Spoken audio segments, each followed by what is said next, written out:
Alors plusieurs points saillants dans la feuille de route. Premièrement, une redéfinition de la valeur travail, puisqu'à la CFTC, nous souhaitons que soit pris en compte l'ensemble des temps de vie et donc toute activité génératrice d'une utilité sociale doit être pris en compte à la fois dans les revenus mais à la fois aussi dans la création de droits. Un deuxième point, de pouvoir agir sur l'ensemble des leviers en même temps.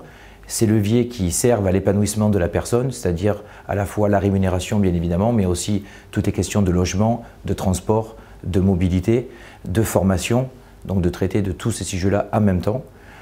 Enfin, aussi toute une question autour de la façon de faire du syndicalisme et avec un changement de conception, non plus attacher une personne au syndicat, mais d'attacher le syndicat à la personne, créer du lien, créer de la communauté, ce qui nous paraissait très important. C'est plus un syndicalisme simplement de service, mais un syndicalisme au service.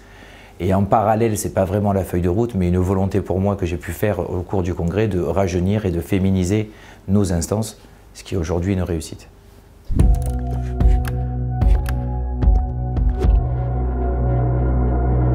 Alors je n'aime pas trop le terme menacé, parce que je ne pense pas que la représentativité soit menacée à la CFTC. Elle est fragile parce que nous ne sommes pas très loin du gap des 8%. Nous avons qu'un point et demi aujourd'hui au-dessus, mais elle n'est pas très menacée dans le sens où à la CFTC, nous avons à la fois en termes d'adhérents et à la fois en termes de voix une progression constante d'année en année. Donc on est plutôt sur une trajectoire qui est positive. Donc pour moi, elle n'est pas menacée. Maintenant, il faut la dynamiser, il faut l'accentuer. J'ai répondu déjà un petit peu dans la question précédente en modifiant en fait notre façon de faire du syndicalisme qui est important.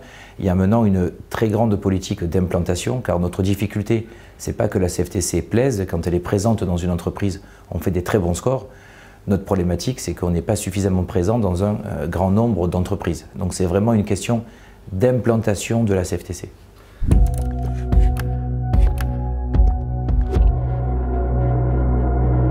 Alors, je dirais qu'on a la chance à la CFTC, par nos valeurs, par notre histoire, d'être intrinsèquement déjà différents. Nous avons cette inspiration sociale chrétienne, nous avons des valeurs d'humanisme, de réformisme, de dignité de la personne qui nous différencient déjà dans nos propres gènes.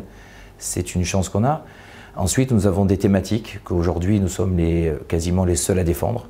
Et si je prenais l'exemple des retraites, qui est un thème actuel, par exemple la majoration dès le premier enfant, c'est une demande qui a été uniquement faite par la CFTC, ou cette grande injustice qui est aujourd'hui les pensions de réversion et qui a été mise à mal.